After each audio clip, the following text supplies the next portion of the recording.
Hello and welcome back, and that's right, today we want to continue looking at this, the Samsung 990 Pro 4TB SSD. We've already done a review and a before you buy on this. We've got a few comparisons that may go live over the next week or so, but today we are looking at PS5 testing. Right now, if you are looking at a drive to upgrade the storage on your, PlayStation 5, chances are this one may have appeared on your radar, knocking around for about $269 to $279. It's not the cheapest drive, but at the same time it's 4 terabytes, and as a single-sided SSD, it actually is quite well suited and fitting to the architecture of this system. So in today's video, while we just get ready for our installation, what we're going to be doing is we're going to be looking at the initial benchmarks that the PlayStation spits out. We're going to be looking at read and write testing. We're going to be looking at game loading tests across 5 games. And at the end, we're just going to go pretty much overview everything we've seen.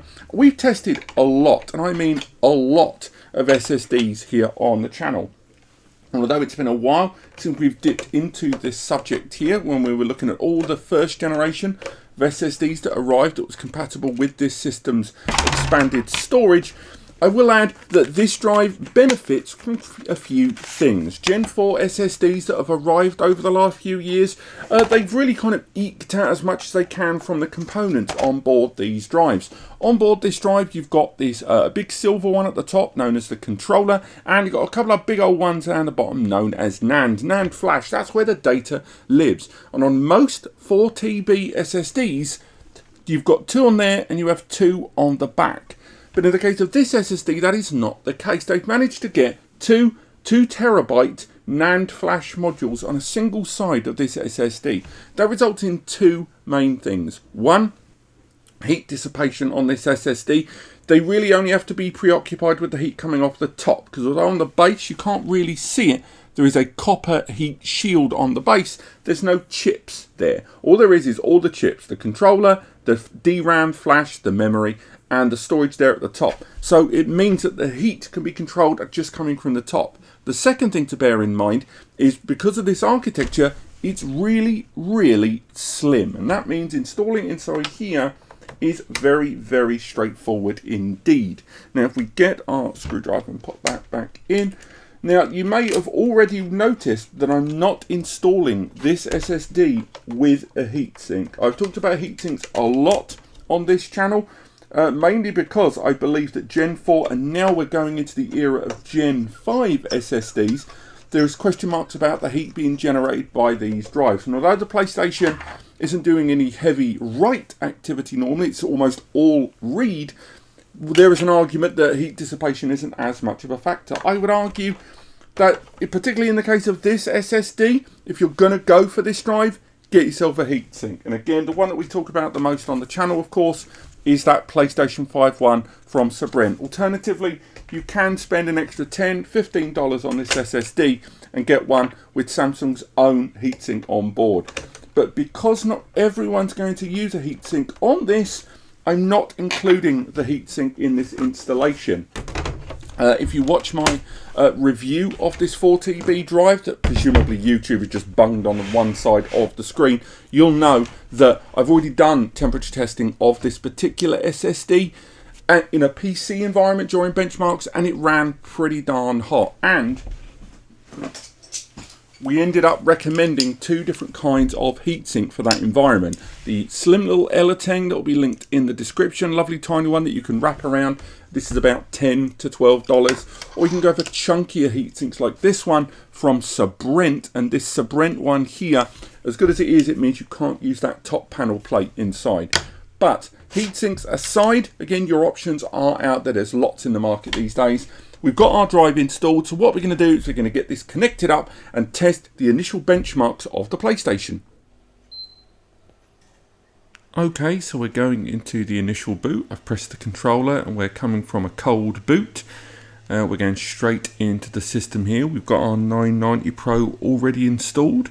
And we're going to get that initial benchmark that the PlayStation gives us when we boot it for the first time. So as we can see, let's go ahead and format it and get our initial benchmark on that 990 Pro 4TB SSD. We are going to perform this test 3 times to give ourselves something of an average. but we're hoping to see something in the mid 6,000s. As you can see, 6,515 megs. Lovely stuff. We're just going to go ahead and reinitialize that disk 2 more times just to see that we're not on anything of a fluke. So do bear with us on this as we make our way into the game console there. Again, we're going to be testing a series of 5 games later on in this as we go. So as we can see, if we go to the storage manager there, we go into our M2 storage, and there is our 4TB drive there. But what we want to do is reformat that drive so we can see exactly how this benchmark is going to be on both a second and third attempt. It's been a while since I've done PS5 SSD testing, so do bear with me on this one. I think for this drive, probably more than many of the other drives that I've looked at here on the channel, because this has arrived much later than many other Gen 4 SSDs in the market right now, I'm kind of hoping that this drive, at the very least, is one that's going to excel more than anything. Its benchmark numbers at a sequential reported read speed, that's a big blocky sequential data at 7,450 megs, is pretty darn good. And in terms of its write performance, rated at 6,900, these are all conventional PC benchmarks, but still very good indeed. PS5 benchmarks SSDs ever so slightly differently, and is a little bit more heavy on the sequential data, because that's the way data is on the PS5. And as you can see, we're still sitting pretty at the 6,500 mark or so. So we're just going to go ahead and do one more benchmark test there before we make our way into a lot of the kind of transferring data back and forth onto the system there. Let's go into the data there and just do one more restart of the drive. As I was saying, the sequential performance rated on the Samsung 980 Pro there, let's make our way in, is, you know, kind of more in line with what the PS5 benchmarks in its test, and we've learned a lot more about how the PS5 tests SSDs and how it rates them internally. We have used SSDs that are sub the recommended 5,500 megabytes per second reported sequential performance numbers, and they've still worked, but they have got quite hot during their performance. I will say, when it comes to I/O data or I/O readings and random stats, that is something we see a lot more in kind of real world kind of, you know, open game space creation. You know, your Fallout 76s and more with that random data, but it's very hard to benchmark that. We're just going to format it there for the 3rd time. And we're just going to see there as we move along to that final format before we transfer some data over to this drive, just to see how well it kind of records a lot of those transfers. So again, 6,500, we've kind of maintained that lovely high number for us there. So let's go ahead now and transfer that data from on the PlayStation 5 onto the drive for the games that we're going to be testing in today's video there. These are the 5 games that we're going to be testing as we make our way now into the storage area there. It's going to be these 5 PS5 games. Going to the storage manager here, and we go into the console storage because they're the ones we want to move. And we're going to go ahead and select our games to transfer, just to sort of get a good benchmark there on how long it takes to transfer these games over. So the games we're going for, let's go right the way down to the bottom there. We're going to be going for select games to move, and we're going to be moving over the Far Cry. We're going to move over Saints Row. We're going to move over Elden Ring. We're going to move over Miles Morales, and we're going to be moving over Hellpoint and Doom. But Doom, apparently we can't at the moment. So let's go ahead but move those games over. 268.1 gigabytes. Let's move those games over. And we're going to go ahead and start a clock here on my local system. It says 4 minutes there, but we'll know more later on as I start my local time on this and go ahead with our stopwatch already.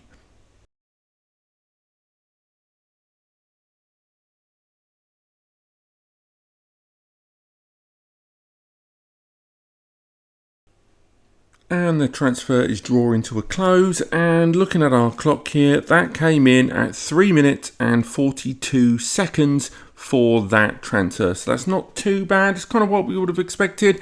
From what I understand, that Doom Eternal can't be transferred over as some of the data remains on the external USB drive. So don't worry, we will be looking at that later on and getting that moved over.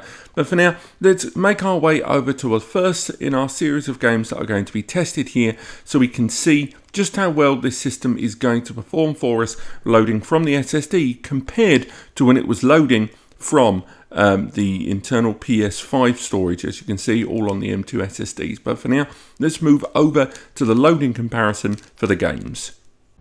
Right, so the first game up for our testing is Elden Ring. Again, not exactly the most cutting edge game to test here, but it's a really good instance of a game that's going to be loading kind of lots of micro assets when it's loading up the game. The loading times are pretty darn quick on this one too, and we'll be comparing it against that of the internal PS5 SSD to see how that compares against that of the Samsung 990 Pro there. And the 980 did very well on this game, by the way, when we did some testing last year. But here we go, we've gone straight from the title screen into the game. We're not going for any of the kind of fast travel stuff till later, and easily straight away on the right hand side of the screen there, the Samsung 990 Pro definitely loaded the game faster. Wasn't much, let's be realistic about this, a fraction of a second, and not really something we're going to have to lose too much sleep over, but nonetheless it was a quicker load than the internal PS5 SSD, which is a promising start.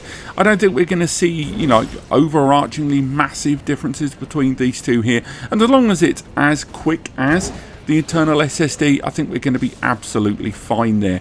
But what we're going to do in the next test is we're going to be doing a fast travel. We're going to remain in Elden Ring and fast travel to a different biome from within the game world there. It's going to be going to somewhere north on the map. Not that that makes a vast amount of difference, but it's going to be good to know that we're testing a completely different asset set from the game to load it in. So let's get ready for the next load via the fast travel there.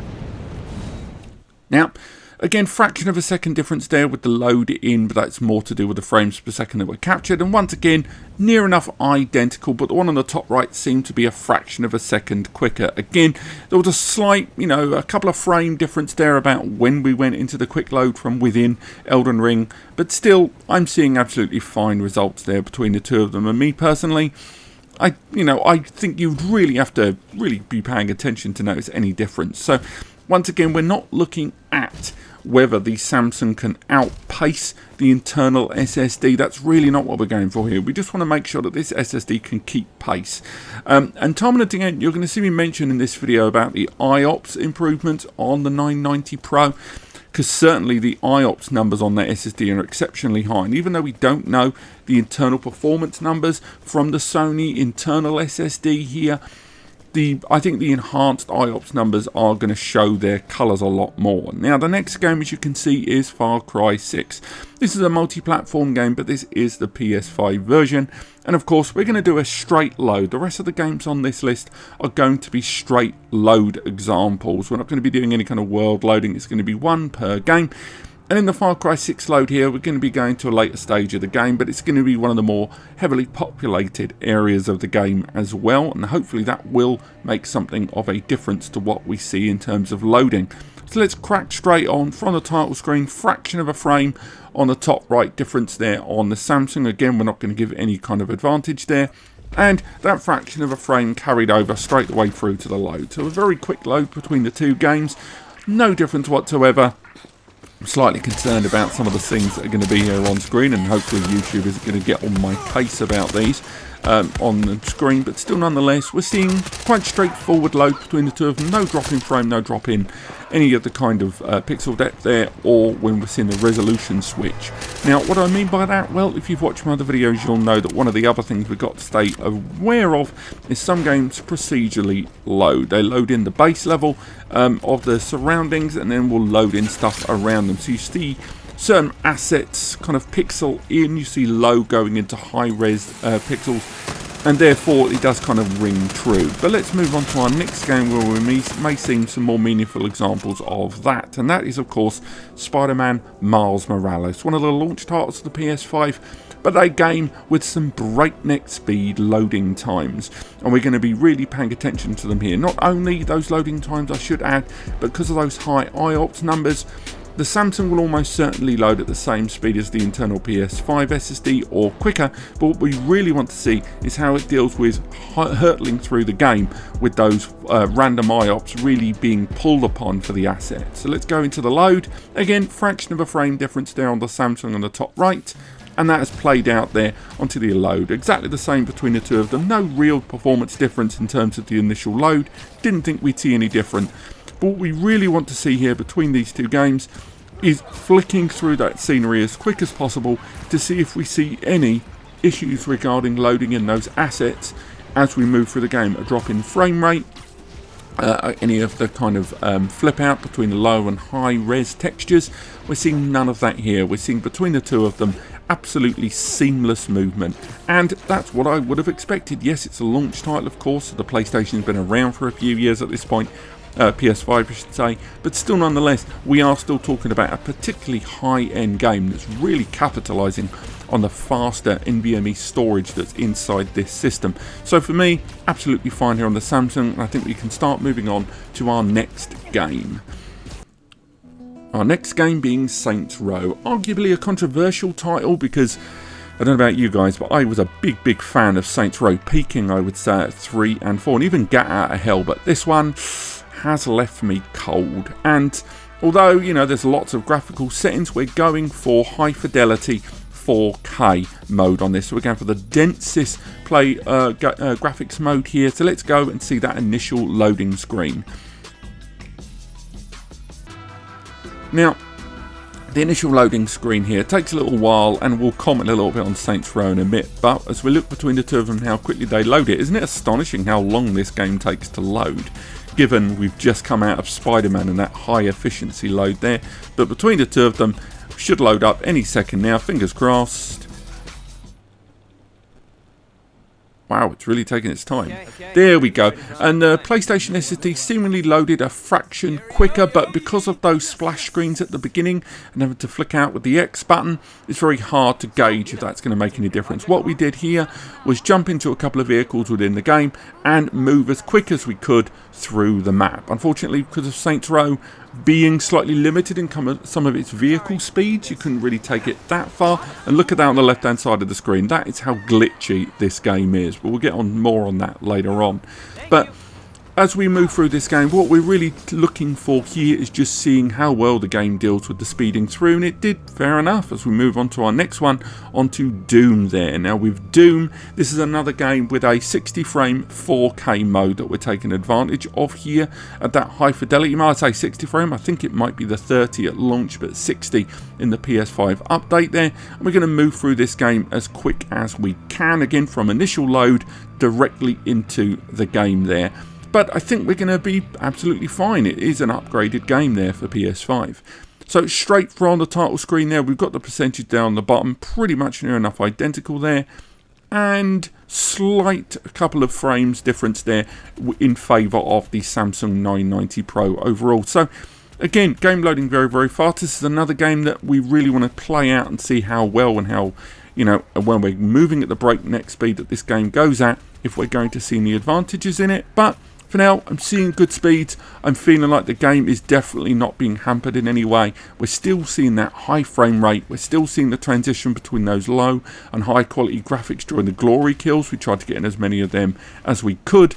And frankly, from what we're seeing here, I'm seeing nothing to make me think that the 990 Pro is anything short of a great PS5 SSD, and those 4K random IOPS are definitely what's helping the games pulling those random assets all the time. But let's make our way back into the PlayStation XMB and do a read test and conclude today's video. Right, so pretty reasonable results across the board. So why don't we close things out on a read test on the Samsung 990 Pro and conclude everything we've seen. Let's head back into the settings, make our way down into storage. As we can see, there are all of the games we transferred earlier. We didn't even test Hellpoint in the end. We can go ahead and move all of these games back to the internal storage. Let's move in 3, 2, 1 and go. So again, this is not going to be anywhere near as quick as what we've seen previously when it came to writing to this drive. The read speed of the SSD you're utilising, it's going to be good. In the case of this SSD, with a reported 7,450 megabytes per second reported maximum sequential read. even though those are synthetic numbers, they are pretty darn high. The issue lies on the write speed of the internal PS5 SSD. The read speed of the SSD inside the PS5, I believe it's another 7K, but when it comes to the internal read, unfortunately, it looks like the PS5 uses some of the first generation of Gen 4 SSDs in the market, at least that default SSD, the NAND that's soldered to the main controller board.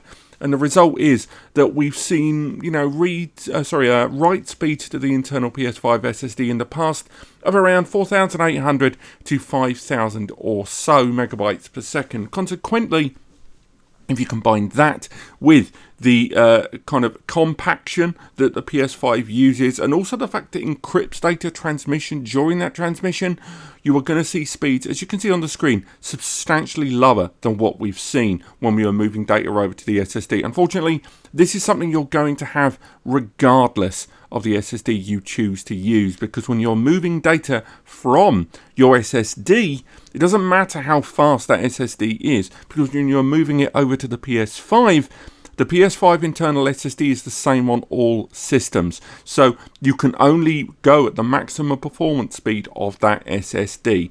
So we're not going to overanalyze these results too much. We've seen similar results when we're looking at much more affordable NAND SSDs, ones that are utilizing quad-layered cell NAND or QLC SSDs. But ultimately, we can't really penalize or even congratulate the Samsung 990 Pro SSD when it comes to moving the data back to the system, because there's just too much of a system bottleneck. Again, compaction, the internal SSD, and that encryption that happens all the way along. But I would say, going through the results we've seen today, the Samsung 990 Pro is still a very solid SSD here. Not a huge amount of difference, I will say, between the results we saw on the 980 Pro, released some 2.5 years later, depending on the capacity you're looking at. And of course, the 980 Pro SSD is available in other capacities, all the way down to 120 gig, which is kind of pointless in this context at least. But there is definitely little tiny improvements. Maybe we'll do a 980 Pro versus 990 Pro comparison. We'll see how this SSD test proceeds, and we'll see if that's worthy of exploring. But I would say right now, given the similarities in price point between the 980 Pro and the 990 Pro, at least at the 1 and 2 TB level, the 990 Pro makes more sense as a purchase. You are getting a slight peak performance benefit in read, and even though write isn't that good, the IOPS performance on the newer drive, those 4K random IOPS, individual input outputs per second, is most certainly higher on the 990 Pro, so I recommend you check that out. But that's about it for this. I'd say PS5 testing on this is complete. We've got a couple of new PS5 tests coming very, very soon. One is a very unusual one regarding Gen 5 SSDs, and before you say it's not going to see the difference, wait until you've seen the video. But apart from that, if you want to learn more about this drive, there are links towards the review on YouTube linked below, along with the before you buy, and a written review over on our website, Navs Compares, all linked below, so check that out. But other than that, we have tested many SSDs for PS5 here on the channel, and I'm sure on the right hand side of the screen, the big orange thumbnails, YouTube has already started recommending them. So if you're looking for an SSD for your PS5, there's a better than average chance that we've already tested it, so do check that out. But apart from that, thank you so much for watching. I hope you enjoyed this. There's links in the description to this product on Amazon and a few other websites. Use those links if you like. It helps us out and we get a kickback from those. Other than that, thank you so much for watching, and I'll see you next time.